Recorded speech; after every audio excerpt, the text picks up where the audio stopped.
ദൈവ തിരുനാമത്തിന് മഹത്വമുണ്ടാവട്ടെ. Bible reading പ്രോഗ്രാമിൽ സംബന്ധിക്കുന്ന എല്ലാവർക്കും കർത്തൃനാമത്തിൽ പ്രഭാത വന്ദനം അറിയിക്കുകയാണ്.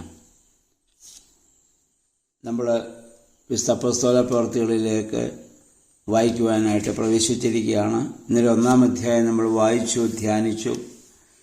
ഇന്ന് 2-ാം അധ്യായത്തിൽ കർത്താവിൻ്റെ കൽപ്പനപ്രകാരം ഉയരത്തിന് ശക്തി പ്രാപിക്കോളം നിങ്ങൾ ഒരുമനപ്പെട്ട് പ്രാർത്ഥിക്കണമെന്ന് പറഞ്ഞ വചനമനുസരിച്ച് കർത്താവിൻ്റെ സ്നേഹന്മാരും പരിശുദ്ധ അമ്മയും കർത്താവിനെ അനുഗമിച്ചതായ സ്ത്രീകളും അങ്ങനെ ഏകദേശം 120ഓളം പേര് ഒരുമിച്ച് മർക്കോസിൻ്റെ മാളികയിൽ അവർ പ്രാർത്ഥനയോടെ കാത്തിരിക്കുകയാണ്. എവിടെയാണോ നമ്മുടെ കർത്താവ് വിശുദ്ധ കുർബാന ആദ്യം അർപ്പിച്ചത്, അതേ സ്ഥലത്ത് തന്നെയാണ് അവർ പ്രാർത്ഥിച്ചുകൊണ്ടിരിക്കുന്നത്. കർത്താവ് ആദ്യ കുർബാന അർപ്പിച്ച സ്ഥലത്താണ് പരിശുദ്ധാത്മാവ് സ്ഥിരവാസത്തിനായി ഇറങ്ങി ആവശ്യിച്ചതെന്ന കാര്യം കൂടി നമ്മൾ ഇതിനോട് ബന്ധപ്പെട്ട് മനസ്സിലാക്കേണ്ടതാണ്. ഇവിടെ വിശുദ്ധ കുർബാന കർത്താവ് അർപ്പിച്ചോ അവിടെയാണ് പരിശുദ്ധാത്മാവ് സ്ഥിരവാസത്തിനായി ഇറങ്ങി വന്നത്. ആ വന്ന ദിവസത്തെക്കുറിച്ച് പറയുന്നു, പെന്തിക്കോസ്തി ദിവസം. ഇസ്രായേൽ ജനത്തിൻ്റെ പെരുന്നാളുകളിൽ പ്രധാനപ്പെട്ട ഒരു പെരുന്നാളായിരുന്നല്ലോ പെന്തിക്കോസ്തി പെരുന്നാൾ. പെസഹ പെരുന്നാൾ കഴിഞ്ഞ് 50-ാം ദിവസം ആണ് പെന്തിക്കോസ്തി പെരുന്നാൾ. അതിന് ആഴ്ചകളുടെ പെരുന്നാളെന്നും പേരുണ്ട്. അതായത് പെസഹ പെരുന്നാൾ കഴിഞ്ഞ് 7 ആഴ്ചകൾ പൂർത്തിയാകുമ്പോഴുണ്ടാകുന്ന പെരുന്നാളാണത്. മാത്രമല്ല, യവത്തിൻ്റെ കൊയ്ത്ത് കഴിഞ്ഞ് 49 ദിവസം കഴിഞ്ഞ് 50-ാം ദിവസം വരുന്ന വിളവെടുപ്പിൻ്റെ പെരുന്നാളോട് ചേർത്ത് അവർ ആചരിച്ചു വന്നതാണ് പെന്തിക്കോസ്തി പെരുന്നാൾ. പഴയ നിയമത്തിൽ പെന്തിക്കോസ്തി പെരുന്നാൾ സീനായി ഉടമ്പടിയുടെ ആഘോഷമായി അവർ നടത്തി വന്നു. സീനായി ഉടമ്പടി എന്ന് പറയുന്നത് മോശയ്ക്ക് യഹോവയായ ദൈവം 10 കൽപ്പനകൾ കൊടുത്തതായ ആ ഉടമ്പടിയാണ്. പുതിയ നിയമത്തിൽ വന്നപ്പോൾ ഈ വിളവെടുപ്പിൻ്റെ പെരുന്നാളോട് ചേർത്ത് പെസഹ പെരുന്നാൾ അവർ ആചരിച്ചു വന്നു. നമ്മൾ വായിക്കുന്നു, സ്ത്രീഹന്മാരെല്ലാവരും ആ 11 സ്ത്രീഹന്മാരും കർത്താവിൻ്റെ അമ്മയും ഒക്കെ അതിലുണ്ടാവാം. അവരെല്ലാവരും കൂടെ ചേർന്ന് പ്രാർത്ഥിച്ചുകൊണ്ടിരിക്കുമ്പോഴാണ് അവരുടെ മേൽ അഗ്നി നാവായി പരിശുദ്ധാത്മാവ് വന്ന് ഇറങ്ങുന്നതായി നമ്മൾ വായിക്കുന്നു. അഗ്നിനാവുകൾ പോലെ ഓരോ ശിഷ്യൻ്റെയും ശിരസിന്മേൽ ആവശ്യിച്ചു എന്ന് പറയുമ്പോൾ ഇവിടെ കൊടുങ്കാറ്റ് പോലെ വലിയ ശബ്ദമുണ്ടായി. കൊടുങ്കാറ്റ് എന്തിനെയാണ് സൂചിപ്പിക്കുന്നത്? ആത്മാവിൻ്റെ ശക്തിയുടെ പ്രതീകമായിട്ടാണ്, ശക്തിയാണ് കൊടുങ്കാറ്റായിട്ട് അവിടെ പറയുന്നത്. അഗ്നിനാവുകൾ എന്തിനാണ് സ്ത്രീഹന്മാരുടെ ഇറങ്ങി ആവശ്യിച്ചെന്ന് ചോദിച്ചാൽ, ആ നാവുകൾ മുഖാന്തരം സുവിശേഷ പ്രസംഗം നടത്തി അധികാരത്തോടെ പ്രസംഗിക്കുവാനുള്ള ശക്തിയുടെ പ്രതീകമായിരുന്നു അത്. അതുവരെ ജ്ഞാനമോ അറിവുകളോ ഒന്നുമില്ലാത്ത ഈ സ്ത്രീഹന്മാരാണ് പിന്നീട് ലോകം മുഴുവനും പോയി കർത്താവിൻ്റെ സാക്ഷികളായി കർത്താവിനെക്കുറിച്ചുള്ള പ്രസംഗങ്ങൾ നടത്തേണ്ടത്. അതിന് ദൈവം കൊടുത്ത അടയാളമായിരുന്നു അഗ്നിനാവുകളായി അവരുടെ മേൽ പരിശുദ്ധാത്മാവ് ഇറങ്ങി ആവശ്യിച്ചത്. ഈ പെന്തിക്കോസ്തി എന്ന് പറയുന്നത് പരിശുദ്ധ സഭയുടെ പ്രവർത്തനത്തിൻ്റെ ആരംഭമാണ് അവിടെ ഉണ്ടായത്. പരിശുദ്ധാത്മാവ് വരുമെന്നുള്ള കർത്താവിൻ്റെ വാഗ്ദത്തത്തിൻ്റെ പൂർത്തീകരണമാണത്. കർത്താവ് സ്ത്രീഹന്മാരെ എല്ലാം പഠിപ്പിച്ചുകൊള്ളുമെന്നും താൻ പഠിപ്പിച്ചതെല്ലാം നിങ്ങളെ ഓർമ്മിപ്പിച്ച് സർവ്വസത്യത്തിലേക്ക് നിങ്ങളെ വഴി നടത്തുമെന്നുള്ള വാഗ്ദത്തത്തിൻ്റെ പൂർത്തീകരണം അന്ന് സംഭവിച്ചു. ലോകത്തിന് പാപത്തെക്കുറിച്ചും നീതിയെക്കുറിച്ചും ന്യായവിധിയെക്കുറിച്ചുമുള്ള ആ ബോധ്യം വരുത്തുവാൻ പരിശുദ്ധാത്മാവ് സ്ഥിരവാസത്തിനായി ഭൂമിയിലേക്ക് വന്നതിൻ്റെ ആ വലിയ ദിവസമായിരുന്നു അന്ന്.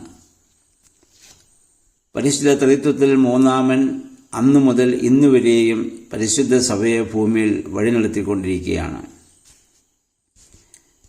5-ാം വാക്യത്തിൽ നമ്മൾ വായിക്കുന്നു, യെരുശലേമിൽ പാർക്കുന്ന യഹൂദന്മാർ എന്ന് പറഞ്ഞാൽ വിശുദ്ധ ദൈവനാമത്തോടും ദേവാലയത്തോടുമുള്ള ഭക്തി മൂലം വിദേശങ്ങളിൽ നിന്ന് വന്ന് യെരുശലേമിൽ സ്ഥിരമായി താമസമാക്കിയവരുണ്ട്. കൂടാതെ ആ പെരുന്നാളിനെ സംബന്ധിക്കുവാൻ വിദൂരത്തിൽ നിന്നും പെരുന്നാളിനായി വന്നുകൂടിയ ആളുകളുണ്ട്. അതിൽ പാർഥ്യരും മേഥ്യരും എന്ന് തുടങ്ങി ഏകദേശം 16 ഭാഷകൾ സംസാരിക്കുന്നവർ. ലോകത്തിലെ വിവിധ ഭാഷകളിൽ പോയി ചിതറിപ്പാർത്ത് അതാത് സ്ഥലങ്ങളിലെ ഭാഷകൾ സംസാരിക്കുന്ന യഹൂദന്മാർ അവരെല്ലാവരും വന്ന് ഈ പെരുന്നാളിനെ സംബന്ധിക്കുവാൻ അവിടെ കൂടി വന്നിരുന്നു. അങ്ങനെ 16 ഭാഷകൾ സംസാരിക്കുന്ന ആളുകൾ അവിടെ ഉണ്ടായിരുന്നു. അപ്പോഴാണ് പരിശുദ്ധാത്മാവ് ഇറങ്ങി ആവശ്യിച്ചപ്പോൾ ഇവർ വിവിധ ഭാഷകളിൽ സ്ത്രീഹന്മാർ സംസാരിച്ചു. അന്ന് അവിടെ കൂടിയ ഈ 16 ഭാഷക്കാരും ഇത് കേട്ട് അവിടെ ഓടി വരികയും വന്നവർക്കെല്ലാം അവരവരുടെ ഭാഷയിൽ ഈ സ്ത്രീഹന്മാർ പറഞ്ഞത് മനസ്സിലാവുകയും ചെയ്തു. ഇതാണ് ഭാഷാവരമെന്ന് പറയും. ഇവിടെ ആരും അവർക്ക് ഇന്നതാ പറയുന്നതെന്ന് പറഞ്ഞു കൊടുത്തില്ല. ഉദാഹരണമായി പറഞ്ഞാൽ ഇപ്പോൾ ഡൽഹി, അല്ലെങ്കിൽ ബോംബെ, കൽക്കട്ട എന്നീ നമ്മുടെ മെട്രോപൊളിറ്റൻ സിറ്റികളാണല്ലോ. ഇതുപോലെയുള്ള ഒരു വലിയ അക്കാലത്തെ വലിയ പട്ടണമാണ് യെറുസലേം എന്ന് പറയുന്നത്. അവിടെയാണ് വിവിധ സ്ഥലങ്ങളിൽ ആളുകൾ വന്ന് താമസിക്കുന്നത്, വിവിധ ഭാഷ സംസാരിക്കുന്ന യഹൂദന്മാർ. ഉദാഹരണം പറഞ്ഞാൽ ഡൽഹിയിൽ ആണെന്ന് വിചാരിക്കുക.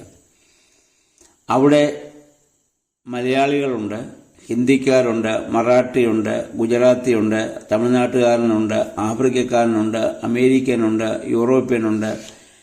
ഇങ്ങനെ ലോകത്തിൻ്റെ നാനാഭാഗത്ത് താമസിക്കുന്ന ആളുകളൊക്കെ ഡൽഹിയിലുണ്ട്, അല്ലെ ബോംബെയിലുണ്ട്. അപ്പം അതുപോലെ വിവിധ ഭാഷകൾ സംസാരിക്കുന്ന ആളുകൾ ഒന്നിച്ചുകൂടി. ഇപ്പം നമ്മുടെ ഉദാഹരണം പറഞ്ഞാൽ ഇപ്പോൾ ഡൽഹി പള്ളിയിൽ നമ്മളെല്ലാവരും ഒരുമനപ്പെട്ട് പ്രാർത്ഥിക്കുമ്പോൾ പരിശുദ്ധാത്മാവ് ഇറങ്ങി ആവശ്യിച്ച് ഭാഷാപരം വന്നപ്പോൾ അവിടെ ഈ ഒരു കൊടുങ്കാറ്റ് പോലുള്ള ഒരു വലിയൊരു സംഭവം നടക്കുന്നത് കണ്ട് ആ പ്രദേശത്ത് താമസിക്കുന്ന വിവിധ ഭാഷക്കാരവിടെ വന്നു എന്ന് വിചാരിക്കുക. വന്നവർക്കൊക്കെ അവരവരുടെ ഭാഷയിൽ പറഞ്ഞ് മനസ്സിലായി. എന്ന് പറഞ്ഞാൽ ഹിന്ദിക്കാരന് തോന്നി അവിടെ സംസാരിക്കുന്ന മുഴുവൻ ഹിന്ദിയാണ്, മലയാളിക്ക് തോന്നി അത് മുഴുവൻ മലയാളമാണ്. അല്ലെങ്കിൽ മറാഠി, ഗുജറാത്തി വിവിധ ഭാഷക്കാർ ഓർക്കുക, വന്നവർക്കെല്ലാം അവരവരുടെ ഭാഷയിൽ അത് മനസ്സിലായി. ഇവിടെ ആരും അവർക്ക് ട്രാൻസ്ലേറ്റ് ചെയ്ത് അവിടെ കൊടുത്തിട്ടില്ല. എന്തിനാണ് ദൈവം ഭാഷാവരം കൊടുത്തതിനെക്കുറിച്ച് കൊരിന്ത്യ ലേഖനം നമ്മൾ വരുമ്പോൾ വിശദമായി നമുക്ക് പഠിക്കാവുന്നതാണ്. ഭാഷാവരത്തിൻ്റെ ഉദ്ദേശം സുവിശേഷത്തിൻ്റെ പ്രചരണമാണ്. എബ്രായ ഭാഷയോ യവനായ ഭാഷയോ മാത്രമറിയാവുന്ന സ്ത്രീഹന്മാർ വേണം ലോകത്തിൻ്റെ നാനാഭാഗത്തും പോയി ഇനി സുവിശേഷം അറിയിക്കുവാൻ. അവർ ഏത് ഭാഷയിൽ പോയി സംസാരിക്കും? അതിനുവേണ്ടി ദൈവം കൊടുത്ത നൽവരമാണ് ഭാഷാവരം എന്ന് പറയുന്നത്. ഉദാഹരണമായി പറഞ്ഞാൽ AD 52 കർത്താവിൻ്റെ ശിഷ്യനായ തോമസ് ശ്ലീഹ മലങ്കരയിൽ വന്നുവെന്ന് നമ്മൾ വിശ്വസിക്കുകയും പഠിപ്പിക്കുകയും ചെയ്യുന്നു. തോമസ് ശ്ലീഹ AD 52 മലങ്കരയിൽ വന്നാൽ എബ്രായ ഭാഷ അറിയാവുന്ന അദ്ദേഹം അല്ലെ അറമായ ഭാഷയിലോ എബ്രായ ഭാഷയിലോ ഇവിടെ സംസാരിച്ചാൽ ഇവിടെയുള്ള ആളുകൾക്ക് എങ്ങനെയത്, ഇന്ത്യക്കാർക്ക് എങ്ങനെയത് മനസ്സിലാവും? അപ്പോൾ ഇന്ന് കേരളത്തിലുള്ള ആളുകൾക്ക് അത് മനസ്സിലാകണമെങ്കിൽ ഒന്നിൽ തോമസ് ശ്ലീഹ എബ്രായ ഭാഷയിലോ അറമായ ഭാഷയിലോ പറഞ്ഞത് ഇവിടെയുള്ളവർക്ക് അന്ന് ഇവിടെ നിലവിലുണ്ടായിരുന്ന തമിഴിലോ മലയാളത്തിലോ ഏത് ഭാഷയാണോ ആ ഭാഷയിൽ മനസ്സിലായിട്ടുണ്ട്. അല്ലെങ്കിൽ ഇവിടെ താമസിച്ച ആളുകളുടെ ഭാഷയിൽ സംസാരിക്കാനുള്ള കഴിവ് തോമസ് ശ്ലീഹായ്ക്ക് ലഭിച്ചിട്ടുണ്ട്. അതുകൊണ്ടാണ് അദ്ദേഹത്തിലൂടെ സുവിശേഷം അറിയിക്കാൻ സാധിക്കുന്നത്. ഇതിനുവേണ്ടി കർത്താവ് സ്ത്രീഹന്മാർക്ക് കൊടുത്ത നൽവരമാണ് ഭാഷാവരം എന്ന് പറയുന്നത്. അല്ലാതെ ഒരേ ഭാഷകൾ കൂടിയിരിക്കുന്നിടത്ത് ഭാഷാവരത്തിൻ്റെ ആവശ്യമില്ല. ഇപ്പോൾ 1 കൊരിന്ത്യർ 14 അധ്യായത്തിൽ നമുക്ക് വിശദമായി പഠിക്കാം. അവിടെ പൗലോസ് ശ്ലീഹ പറയുന്നുണ്ട്, ഒരാൾ അന്യഭാഷയിൽ പറയട്ടെ, മറ്റൊരാൾ വ്യാഖ്യാനിക്കട്ടെ. വ്യാഖ്യാനിക്കുക എന്ന് പറഞ്ഞാൽ തർജ്ജമ ചെയ്യുക എന്നല്ല, ഇൻ്റർപ്രിട്ടേഷനാണ്. ഇൻ്റർപ്രിട്ടേഷൻ ആൻഡ് ട്രാൻസ്ലേഷൻ അത് വളരെ വ്യത്യസ്തമാണ്. അതിൻ്റെ അർത്ഥം മർമ്മങ്ങളെ മനസ്സിലാക്കി കൊടുക്കലാണ്. അന്ന് അവിടെ വിവിധ ഭാഷകൾ സംസാരിക്കുന്ന ആളുകളാണ്. അപ്പോസ്തലന്മാരുടെ കാലത്ത് നാനാ ജാതിയിൽപ്പെട്ട ആളുകൾ അവരുടെ സഭയോട് ചേർന്നുകൊണ്ടിരിക്കുകയാണ്. ആ പശ്ചാത്തലത്തിലാണ് പൗലോസ് ശ്ലീഹ 1 കൊരിന്ത്യരിൽ അതിനെപ്പറ്റി പറയുന്നത്. പക്ഷെ ഇവിടെ നമ്മൾ മനസ്സിലാക്കുക ഭാഷാവരത്തിൻ്റെ ഉദ്ദേശം അതാണ്. നമുക്ക് മുന്നോട്ട് പോകുമ്പോൾ വിശദമായി അതിനെപ്പറ്റി നമുക്ക് പഠിക്കാവുന്നതാണ്. അപ്പോൾ ഇവർക്കെല്ലാം അവരവരുടെ ഭാഷയിൽ മനസ്സിലായി എന്നുള്ളത്. ഇത് കണ്ടപ്പോൾ ചില ആളുകൾ പറഞ്ഞു, ഇവരെ വീഞ്ഞു കുടിച്ചിരിക്കുകയാണ്, ഇവർ മദ്യത്തിൻ്റെ ആ ലഹരിയിലാണ് ഇതൊക്കെ കാണിക്കുന്നതെന്ന് പറഞ്ഞപ്പോൾ ആളുകളെ ഉണ്ടല്ലോ ഇതെല്ലാം തെറ്റിദ്ധരിച്ചു. അപ്പോൾ അപ്പോഴാണ് പത്രോസ്ലീഹ എഴുന്നേറ്റ് നിന്നൊരു പ്രസംഗം അവിടെ നടത്തുന്നത്. ആളുകൾ തെറ്റിദ്ധരിച്ചു എന്ന് മനസ്സിലാക്കിയപ്പോൾ അദ്ദേഹം എഴുന്നേറ്റ് നിന്ന് പ്രസംഗം നടത്തുന്നുണ്ട്. ആ പ്രസംഗം അദ്ദേഹം പറഞ്ഞു, ഇപ്പോൾ രാവിലെ 3 മണി സമയം മാത്രമല്ലേ ആയിട്ടുള്ളൂ, രാവിലെ 9 മണിയായിട്ടുള്ളൂ. ഈ സമയത്ത് ആരാണ് മദ്യപിക്കുക? മദ്യപിക്കുന്നവൻ സാധാരണ സായം സന്ധ്യയിലാണ് അതിനുവേണ്ടി ഒരുങ്ങുക. പ്രഭാതത്തിൽ ഇത്രയും മദ്യപിച്ച ആളുകൾ ഒന്നിച്ചു കൂടിയിരിക്കാറില്ലല്ലോ. ഇപ്പോൾ 3 മണി എന്ന് പറയുന്നത് അവരുടെ, നമുക്കറിയാം, യഹൂദ ക്രമപ്രകാരം രാവിലെ 9 മണിയാണ്. അദ്ദേഹം പറയുന്നു, ഇത് യോവേൽ പ്രവചനത്തിൻ്റെ പൂർത്തീകരണമാണ്. യോവേൽ 2:28 നിവൃത്തിയാണിത്. പരിശുദ്ധാത്മാവിൻ്റെ ഈ പ്രവർത്തനം എന്താണെന്ന് ചോദിച്ചാൽ, മരിച്ചവരിൽ നിന്ന് ദൈവം ഉയർപ്പിച്ചവനായ നസറേയനായ യേശുവിൻ്റെ ജീവിതത്തിൻ്റെയും പ്രവർത്തനത്തിൻ്റെയും ഒരു വലിയ തുടർച്ചയാണ് ഇവിടെ സംഭവിക്കുന്നതെന്ന്. അതുപോലെ തന്നെ യോവേൽ പ്രവചനത്തിൽ നിങ്ങളുടെ വൃദ്ധന്മാരും ബാലന്മാരും ഒക്കെയും അന്യഭാഷകൾ സംസാരിക്കുമെന്നും അവർ ദർശനങ്ങൾ കാണുമെന്നും ഒക്കെ പറഞ്ഞതായ പ്രവചനത്തിൻ്റെ പൂർത്തീകരണം ഇവിടെ സംഭവിച്ചിരിക്കുകയാണ്. കാരണം യഹൂദന്മാർക്ക് ആ പ്രവചനങ്ങളൊക്കെ അറിയാം. കൂടിയിരിക്കുന്ന മുഴുവൻ യഹൂദന്മാരാണ്, വിവിധ ഭാഷകൾ സംസാരിക്കുന്നവർ, വിവിധ സ്ഥലങ്ങളിലുള്ളവരാണ്. അതുപോലെ തന്നെ സങ്കീർത്തനത്തിനുള്ളതായ ഉദ്ധരണികളൊക്കെ അദ്ദേഹം ഇവിടെ പറയുന്നുണ്ട്. സങ്കീർത്തനം 16:11, അതിൻ്റെ 8 മുതൽ 11 വരെ ദാവീദിലൂടെ പറഞ്ഞത് ദാവീദിൻ്റെ പുനരുദ്ധാനത്തെക്കുറിച്ചല്ല. അവിടെ പറയുന്നതായ നിൻ്റെ ദാസനെ നീ അല്ലെങ്കിൽ ദ്രവത്വം കാണുവാൻ സമ്മതിച്ചില്ല, അവന് പുനരുദ്ധാനം ചെയ്യുമെന്നൊക്കെ പറഞ്ഞ് ദാവീദ് പറഞ്ഞത് ദാവീദിനെ കുറിച്ചല്ല, ഈ മശിഹായെക്കുറിച്ച് പ്രവചിച്ചു പറഞ്ഞതാണ് പരിശുദ്ധാത്മാവിനാൽ. ആ പ്രവചന പൂർത്തീകരണമാണ് ഇപ്പോൾ സംഭവിച്ചിരിക്കുന്നതെന്നാണ് പത്രോസ്ലീഹ ഇവിടെ പ്രസംഗിക്കുന്നത്. അപ്പം നമുക്ക് മനസ്സിലാക്കണം, ഇതിനു മുമ്പ് ഭയപ്പെട്ട് ഇരുന്നതായ പത്രോസ്ലീഹായ്ക്കൊക്കെ ഈ ധൈര്യം എവിടെ നിന്നാണ് ഇപ്പോൾ ലഭിച്ചത്? പത്രോസിൻ്റെ നേരത്തെയുള്ള ഒരു അനുഭവം നമുക്കറിയാമല്ലോ. പരിശുദ്ധാത്മാവ് വരുന്നതിന് മുൻപ് നീ ആ യേശുവിൻ്റെ കൂടെ ഉണ്ടായിരുന്നവനല്ലേ എന്ന ഒരു വേലക്കാരി ചോദിച്ചപ്പോൾ അല്ല എന്ന് ഭയപ്പെട്ട് പറഞ്ഞവനാണ്. അക്ഷരാഭ്യാസമില്ലാത്ത പത്രോസ്ലീഹ യോവേൽ പ്രവചനത്തിൽ നിന്നും സങ്കീർത്തനങ്ങളിൽ നിന്നുമൊക്കെ ഉദ്ധരണികളെടുത്തിവിടെ ഉദ്ധരിക്കാൻ പ്രാപ്തനാവുകയാണ്. ആയിരങ്ങളുടെ ഹൃദയത്തിൽ വലിയ പരിവർത്തനമുണ്ടാക്കാൻ അദ്ദേഹത്തിന് ഒറ്റ ദിവസം ഒറ്റ പ്രസംഗത്തിൽ സാധിക്കുകയാണ്. 3000-ഓളം ആളുകൾ എന്ന സ്ഥാനമേറ്റു എന്നാണ് നമ്മൾ വായിക്കുന്നത്. പരിശുദ്ധ സഭയുടെ ആരംഭം അന്ന് അവിടെ കുറിക്കുകയാണ്. ഞങ്ങളെ അവരുടെ ഹൃദയത്തിൽ കുത്തുകൊണ്ടിട്ട് ഞങ്ങൾ എന്തു ചെയ്യണമെന്ന് പത്രോസ്ലീഹയോട് ചോദിക്കുവാൻ തക്കവണ്ണം അദ്ദേഹത്തിൻ്റെ വാക്കുകൾ അവരുടെ ഹൃദയത്തെ സ്പർശിച്ചു എന്നുള്ളതാണ്. അത്രമാത്രം ശക്തമായി ഒരാൾക്ക് പറയാൻ സാധിക്കണമെങ്കിൽ പരിശുദ്ധാത്മാവിൽ ആവശ്യിക്കാതെ ഒരിക്കലും സാധ്യമല്ല. 37 വാക്യത്തിൽ കേൾവിക്കാരുടെ ഹൃദയത്തിൽ അത് തറച്ചു എന്നാണ്. അത് അവർ ചോദിച്ചു ഞങ്ങൾ എന്താണ് ചെയ്യേണ്ടത്, അവർക്ക് കുത്തുകൊണ്ടു. ഇതുതന്നെ അപ്പോസ്തല പ്രവൃത്തികൾ 15-ാം അധ്യായത്തിൽ നമ്മൾ ചെല്ലുമ്പോൾ കാരാഗൃഹ പ്രമാണിയും ഇതേ ചോദ്യം ചോദിക്കുന്നുണ്ട്, ഞാൻ എന്ത് ചെയ്യണം? അവിടെ വിളിച്ചു എന്ത് ചെയ്യണമെന്ന് ചോദിച്ചപ്പോൾ പത്രോസ്ലീഹ പറഞ്ഞു, നിങ്ങൾ യേശുവിൽ വിശ്വസിക്കണം. കാരാഗൃഹ പ്രമാണിയോടും പറഞ്ഞു, നീയും നിൻ്റെ കുടുംബവും യേശു വിശ്വസിച്ചാൽ രക്ഷിക്കപ്പെടും.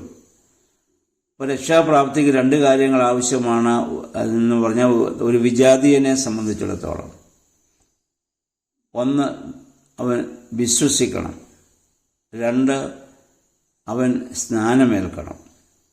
ഇത് 2 ജാതികളായിരിക്കുന്ന ഒരുവന് ആവശ്യമാണെന്ന് അപ്പോസ്തലർ 15-ാം അധ്യായത്തിൽ വരുമ്പോൾ നമുക്ക് കാണാൻ സാധിക്കും. ഇവിടെ പരിശുദ്ധാത്മാവ് മുഖാന്തരം നമുക്ക് എന്താണ് ലഭ്യമാവുക? 1 പാപമോചനം, 2 പരിശുദ്ധാത്മദാനം. ഈ വാഗ്ദത്തം 39-ാം വാക്യത്തിൽ പ്രതി വാഗ്ദത്തം നിങ്ങൾക്കും നിങ്ങളുടെ സന്തതികൾക്കും എന്ന് പറഞ്ഞാൽ മാമോദീസ വഴിയായുള്ള ഈ സ്നാനത്തിന് സുറിയാനി പറയുന്ന വാക്കാണ് മാമോദീസോ. മാമോദീസ വഴിയായുള്ള പാപമോചനത്തിൻ്റെയും പരിശുദ്ധാത്മദാനവും. അതിനെപ്പറ്റി പിന്നീട് മാമോദീസയെക്കുറിച്ച് പിന്നീട് നമുക്ക് വിശദമായി പഠിക്കാവുന്നതാണ്. അതിനുവേണ്ടിയൊരു ക്ലാസ് പിന്നീട് നമ്മൾ ചെയ്യുന്നതാണ്. എന്തുകൊണ്ട് നമുക്ക് ശിശുക്കൾക്ക് സ്നാനം നൽകാൻ സാധിക്കുന്നു എന്നതിനെക്കുറിച്ചൊക്കെ ഒരുപാട് തർക്കങ്ങളുണ്ടല്ലോ. ഇവിടെ ഈ പരിശുദ്ധാത്മാവ് ഇറങ്ങിയ ആവശ്യത്തിന് മുഴുവൻ മുതിർന്നവരിലാണ്, അല്ലെങ്കിൽ അങ്ങനെയുള്ള ആളുകളിലാണ്, ഈ പ്രസംഗം കേട്ട് ഓടിക്കൂടിയവരിലാണ്. അന്ന് നമ്മൾ വായിക്കുന്ന പത്രോസ് ശ്ലീഹായുടെ ആ ഒറ്റ പ്രസംഗത്തിൽ 3000-ഓളം ആളുകളാണ് ഒറ്റ ദിവസം സ്ഥാനമേറ്റത്. ആ സ്ഥാനമേറ്റതിന് ആ ജെറുസലേമിൽ പത്രോസ് പ്രസംഗിച്ചതായി ഈ സ്ഥലത്ത് 1-2 ചെറിയ കുളങ്ങൾ കാണുമായിരിക്കും. അല്ലാതെ അവിടെ വലിയ നദികളോ ഒന്നുമില്ല. ഈ 3000 പേര് എങ്ങനെയാണ് സ്ഥാനമേറ്റത്? എല്ലാവരും ഇന്നത്തെ പോലെ പറയുന്ന പോലെ വെള്ളത്തിലിറങ്ങി മുങ്ങി സ്ഥാനമേറ്റു എന്ന് പറയാൻ ഒരിക്കലും ആവില്ല. ഒന്നിൽ പത്രോസ് ശ്ലീഹ പറഞ്ഞത് വിശ്വസിച്ച വിശ്വാസം ഏറ്റു പറഞ്ഞതേ കാണുള്ളൂ. അല്ലെ അവിടെ വെള്ളം അവരുടെ മേൽ തളിക്കാനേ സാധ്യതയുള്ളൂ. അന്ന് അങ്ങനെ ആ പത്രോസ് ശ്ലീഹയുടെ പ്രസംഗം കേട്ട് അത്രയും ആളുകൾ സ്ഥാനമേറ്റ് അതാണ് ക്രൈസ്തവ സഭയുടെ ആരംഭം എന്ന് പറയുന്നത്. ഈ പെന്തിക്കോസ്തിയുടെ ദിവസമാണ്. അന്നു മുതലാണ് ഭൂമിയിൽ ക്രൈസ്തവ സഭയുടെ ഉത്ഭവം. അന്നു മുതൽ പിന്നീട് അത് വളരുന്നതായി നമുക്ക് കാണുവാൻ സാധിക്കും. സ്ത്രീഹന്മാരിനി ലോകത്തിൻ്റെ നാനാഭാഗത്തും പോകും. പോയിടത്തെല്ലാം കർത്താവിൻ്റെ വചനങ്ങളെക്കുറിച്ച് അവർ സംസാരിക്കും. അതിനുള്ള കഴിവ് ദൈവം കൊടുത്തു. ഇതിനെ 2-ാം ബാബേൽ എന്ന് പിതാക്കന്മാർ പറയുന്നുണ്ട് പെന്തിക്കോസ്തിയുടെ അനുഭവത്തെക്കുറിച്ച്. 1-ാം ബാബേൽ ഉൽപ്പത്തി പുസ്തകം 11-ാം അധ്യായത്തിൽ നോഹയുടെ 3 മക്കൾ ശേം, ഹാം, യാഫേത്ത് അവരെല്ലാവരും കൂടി ഒരുമിച്ച് കൂടിയിട്ട് നമുക്ക് ഒന്നിച്ച് താമസിക്കണം, ഇവിടുന്ന് ചിതറിപ്പോകാൻ പാടില്ല എന്ന് പറഞ്ഞ് അവർ ഒരു വലിയ കോട്ട പണിയാൻ വേണ്ടി ആഗ്രഹിച്ചതാണല്ലോ ബാബേൽ കോട്ട. ദൈവത്തോട് ആലോചന ചോദിക്കാതെ. ദൈവത്തിൻ്റെ ഉദ്ദേശം ദൈവത്തിൻ്റെ സാക്ഷികളായി ലോകം മുഴുവൻ ഇസ്രായേൽ ജനം പോവുക, അല്ലെങ്കിൽ നോഹയുടെ മക്കൾ പോവുക എന്നുള്ളതാണ്. അപ്പോൾ അവർ ചിതറിപ്പോകാതെ ഒരിടത്ത് താമസിക്കാൻ വേണ്ടി അവർ ചെയ്തപ്പോൾ ദൈവം വന്നവരുടെ ഭാഷ കലക്കി കളഞ്ഞെന്നു. അതുവരെ ഭൂമിയിൽ ഒരു ഭാഷയായിരുന്നു നമ്മൾ വായിക്കുന്നു. ഒരേ ഭാഷ പല ഭാഷയായി കലങ്ങിയതാണ് 1-ാം ബാബേൽ. അത് കലക്കത്തിൻ്റെ അനുഭവമായിട്ടത് മാറി. എന്നാൽ 2-ാം ബാബേൽ എന്ന് പറയുന്നത് പല ഭാഷ ഒരു ഭാഷയായി ഇവിടെ മാറുകയാണ്. 16 ഭാഷക്കാർക്ക് അവരവരുടെ ഭാഷയിൽ മനസ്സിലായെന്ന് പറഞ്ഞാൽ 16 ഭാഷകൾ ഒരു ഭാഷയായതിന് തുല്യമാണ്. ഇന്ന് നമ്മൾ മനസ്സിലാക്കണം, നമ്മുടെ ഇടയിൽ 1-ാം ബാബേലാണോ 2-ാം ബാബേലാണോ? നമ്മളൊക്കെ ജീവിക്കുന്നത് 1-ാം ബാബേലിൻ്റെ അനുഭവത്തിലാണ്. എന്താ ഭാഷ കലക്കും? ഒരാൾ പറയുന്നത് മറ്റൊരാൾക്ക് മനസ്സിലാവില്ല. ഒരാൾ പറയുന്നത് മറ്റൊരാൾ അംഗീകരിക്കുകയില്ല. പക്ഷെ അതാണ് ഭാഷ. നമ്മളെല്ലാം സംസാരിക്കുന്ന ഭാഷ ഒന്നാണെങ്കിലും നമ്മളിൽ ഭാഷ കലക്കം സംഭവിച്ചുകൊണ്ടിരിക്കുന്നു. എന്നാൽ പരിശുദ്ധാത്മാവ് വരുമ്പോൾ എല്ലാവരെയും അംഗീകരിക്കാനും സ്വീകരിക്കാനും അവനവൻ്റെ വികാരങ്ങളെ ഉൾക്കൊള്ളുവാനും മറ്റുള്ളവൻ്റെ വികാരങ്ങളെ കൂടി ഉൾക്കൊള്ളുവാനും സാധിക്കുന്നതായ വലിയൊരു അനുഭവം. അതാണ് 2-ാം ബാബേൽ. വിവിധ ഭാഷകൾ സംസാരിക്കുന്നവരൊക്കെ ഒരുമിച്ച് കൂടി ദൈവത്തെ മഹത്വപ്പെടുത്തുന്നതും ആ വിവിധ ഭാഷകളിൽ വ്യത്യസ്ത അനുഭവങ്ങളും അഭിപ്രായങ്ങളും ഉണ്ടായിരുന്നവരൊക്കെ അത് വിട്ട് ഒരേ അഭിപ്രായത്തിലേക്ക് വരുന്നതും ഇനി നമ്മൾ മുന്നോട്ട് കാണും. അതാണ് പരിശുദ്ധ സഭയെന്ന് പറയുന്നത്. എന്നാൽ സഭയിൽ നിന്നാണ് സഭാ നേതൃത്വങ്ങളിൽ പോലും ഇന്ന് നടക്കുന്നത് 1-ാം ബാബേലിൻ്റെ അനുഭവമല്ലേ നമ്മൾ ചിന്തിക്കണം. അതുകൊണ്ട് നമ്മളിന്ന് പ്രാർത്ഥിക്കേണ്ട ദൈവമേ, ആ 1-ാം ബാബേലിൻ്റെ അനുഭവം ഞങ്ങളിൽ നിന്ന് മാറി 2-ാം ബാബേലായ പെന്തിക്കോസ്തിയുടെ അനുഭവം ഞങ്ങളുടെ ഇടയിലും വസിപ്പാൻ തക്കവണ്ണം പരിശുദ്ധാത്മാവെ പ്രവർത്തിക്കണമേ എന്ന് നമുക്ക് ഓരോരുത്തർക്കും ആത്മാർത്ഥമായിട്ട് പ്രാർത്ഥിക്കാം. അതിനുശേഷം അവരെന്ത് ചെയ്തു എന്നുള്ളത് 43 വാക്യങ്ങൾ നമ്മൾ വായിക്കുന്നുണ്ട്. അല്ല, അതിൻ്റെ 41-ാം വാക്യം, അന്ന് മുതൽ അവർ ചെയ്തു വന്നത് കർത്താവിൻ്റെ നാമം സ്വീകരിച്ചവരൊക്കെ സ്നാനമേറ്റവരോട് ചേർന്നു. അവർ അപ്പോസ്തലന്മാരുടെ ഉപദേശം കേട്ടും കൂട്ടായ്മ ആചരിച്ചും അപ്പം നുറുക്കുകയും പ്രാർത്ഥന കഴിച്ചും പോന്നു. 4 കാര്യങ്ങളാണ് അപ്പോസ്തലന്മാരുടെ ഉപദേശം. ഇവരെയൊക്കെ അപ്പോസ്തലന്മാരാണ് പിന്നീട് യേശുവിൻ്റെ പഠിപ്പിക്കലുകളെക്കുറിച്ച് ഇവരോട് പറയുന്നത്. കൂട്ടായ്മ ആചരിച്ചു, അവർ ഒരുമനപ്പെട്ടു. എല്ലാവരും അങ്ങനെ ഏക മനസ്സോടുകൂടി ആയിരിക്കുന്നു. അപ്പം നുറുക്കി എന്ന് പറയുന്നതാണ് വിശുദ്ധ കുർബാന. മർക്കോസിൻ്റെ മാളികയിൽ വെച്ച് കർത്താവ് കാണിച്ചു കൊടുത്ത മാതൃകയിൽ അവർ അപ്പം നുറുക്കി വിശുദ്ധ കുർബാനയുടെ ആരംഭം അവിടെ ആരംഭിച്ചു. പിന്നെ പ്രാർത്ഥന എപ്പോഴും അവർക്ക് മാത്രമേ ചെയ്യുവാനുള്ളൂ. അപ്പോൾ അവരങ്ങനെ ഒരു സ്ഥലത്ത് ഇങ്ങനെ അവരൊക്കെ ആ ജെറുസലേമിൽ മാത്രമായി ഇങ്ങനെ എല്ലാവരും അവരൊക്കെ ആകുന്ന രീതിയിൽ ഒരുമനപ്പെട്ട് പ്രാർത്ഥിച്ച് വിശുദ്ധ കുർബാന ഒക്കെയും അവരർപ്പിച്ച് കൂട്ടായ്മയെ ആചരിച്ച് പ്രാർത്ഥന കഴിച്ചു പോരുകയാണ്. കാരണം അവരെന്ന് വിചാരിച്ചിരുന്നു കർത്താവ് താമസിക്കാതെ രണ്ടാമത് വരും. കാരണം മാലാഖ കർത്താവ് സ്വർഗാരോഹണം ചെയ്തപ്പോൾ 1-ാം അധ്യായത്തിൽ നമ്മൾ കണ്ടു, മാലാഖ പറഞ്ഞതാണല്ലോ, ഗലീല പുരുഷന്മാരെ നിങ്ങൾ ആകാശത്തേക്ക് നോക്കി നിൽക്കുന്നതെന്ന് അവൻ പോയതുപോലെ വീണ്ടും വരും. അപ്പോൾ അവർ പ്രതീക്ഷിച്ചു, അവരുടെ കാലത്ത് തന്നെ കർത്താവ് രണ്ടാമത് വരുമെന്ന് പ്രതീക്ഷിച്ചുകൊണ്ട് അവർ എന്ത് ചെയ്തുവെന്ന് 43 വാക്യങ്ങൾ നമുക്ക് വായിക്കാം. എല്ലാവരും ഒരുമനപ്പെട്ട് പ്രാർത്ഥിക്കുകയും ഒരു സ്ഥലത്ത് അവരെല്ലാം അങ്ങനെ ആരാധന നടത്തിയും പ്രാർത്ഥിച്ചും പോകുന്നു. ആരും മറ്റൊരു ജോലിക്കും ആ സമയത്ത് പിന്നെ പോകുന്നില്ല. കാരണം കർത്താവ് വരും, ഞങ്ങളെ കൂട്ടിക്കൊണ്ടു പോകും എന്നുള്ള വലിയ വിശ്വാസത്തോടെ ജീവിക്കുന്നു. അപ്പോൾ ഭക്ഷണം കഴിക്കണ്ടേ, അതിന് ഓരോരുത്തരും അവരുടെ വസ്തുവകകൾ വിറ്റ് അപ്പോസ്തലന്മാരുടെ കാലുകൾ കൊണ്ട് വയ്ക്കുകയും അതുപയോഗിച്ച് എല്ലാവരും ഭക്ഷണം കഴിച്ച് പിരിയുന്നതായ ഒരു രീതി നമുക്കവിടെ കാണുവാൻ സാധിക്കും. 5-ാം അധ്യായത്തിലേക്ക് വരുമ്പോൾ അങ്ങനെ അനന്യാസിൻ്റെ സഹോദരയുടെയൊക്കെ ആ പ്രവൃത്തി നമുക്ക് കാണാൻ സാധിക്കും. അത് കള്ളത്തരം കാണിച്ചവർ അവിടെ തന്നെ വീണ് മരിക്കുകയൊക്കെ ചെയ്യുന്ന സാഹചര്യമുണ്ട്. അപ്പോൾ ഇവരെ ഉല്ലാസത്തോടും ഹൃദയപരമാർത്ഥതയോടും പൂണ്ട് ഭക്ഷണം കഴിച്ച് ദൈവത്തെ നിത്യം സ്തുതിച്ച് മഹത്വപ്പെടുത്തിക്കൊണ്ട് ജീവിക്കുന്ന പരിശുദ്ധ സഭയുടെ പ്രാരംഭം, അതാണ് 2-ാം അധ്യായത്തിൽ നമ്മൾ വായിച്ച് ധ്യാനിച്ചത്. പിന്നീട് കർത്താവിൻ്റെ വരവ് താമസിക്കുന്നതിൻ്റെ കാരണത്തെക്കുറിച്ചൊക്കെ പിന്നീട് പത്രോസ് അവരെ പ്രബോധിപ്പിക്കുന്ന കാര്യങ്ങളൊക്കെ മുന്നോട്ട് പോകുമ്പോൾ നമുക്ക് പഠിക്കാം. അപ്പോൾ ഇന്നത്തെ ദിവസം ഈ 2-ാം അധ്യായം നമുക്ക് വായിച്ച് ധ്യാനിക്കുവാനും ആ 2-ാം ബാബേലിൻ്റെ അനുഭവത്തോടെ ദൈവമേ ഭൂമിയിൽ ജീവിക്കുവാൻ ഞങ്ങളെയും ഞങ്ങളുടെ സഭയെയും അനുഗ്രഹിക്കണമേ നമുക്ക് പ്രാർത്ഥിക്കാം. ഒരുമയോടെ അവർ വന്നതുപോലെ ഏക മനസ്സോടുകൂടി ഒരേ ലക്ഷ്യത്തോടുകൂടി ഒരുമനപ്പെട്ട് പ്രാർത്ഥിച്ച് ആ ദൈവത്തിൻ്റെ വലിയ നൽവരങ്ങളെ പ്രാപിപ്പാൻ നമ്മെ തന്നെ സമർപ്പിക്കാം. ഇനി മുതൽ പരിശുദ്ധ സഭയുടെ ആദിമ സഭയുടെ നടത്തിപ്പും പരിശുദ്ധാത്മാവ് എങ്ങനെ അവരെ വഴിനടത്തിക്കൊണ്ട് പോകുന്നുവെന്നും അവരുടെ ജീവിതത്തിൻ്റെ ഓരോ പ്രതിസന്ധി ഘട്ടങ്ങളെയും എങ്ങനെ അവർ തരണം ചെയ്യുന്നുവെന്നും സഭയുടെ ആ വളർച്ച ഇനി ലോകത്തിൻ്റെ നാനാഭാഗത്തേക്കും എങ്ങനെ സംഭവിക്കുന്നുവെന്നും ഒക്കെ നമ്മളിനിയും ഈ അപ്പോസ്തല പ്രവൃത്തികൾ നമുക്ക് പഠിക്കാൻ സാധിക്കും. അതിന് ദൈവത്തിൻ്റെ പരിശുദ്ധാത്മാവ് നമ്മെ സഹായിക്കട്ടെ. ഇന്നത്തെ ദിവസം നല്ല ഒരു ശുഭദിനം ആശംസിക്കുന്നു. പരിശുദ്ധാത്മാവിൽ ഇന്ന് പ്രാർത്ഥിച്ച് ഈ വേദഭാഗം പല പ്രാവശ്യം വായിച്ച് ധ്യാനിക്കുവാൻ ഇടയാകട്ടെ എന്നുള്ള പ്രാർത്ഥനയോടെ എല്ലാവർക്കും നല്ല ശുഭദിനം ആശംസിച്ച് നിർത്തുന്നു. ദൈവനാമം മാത്രം മഹത്വപ്പെടട്ടെ.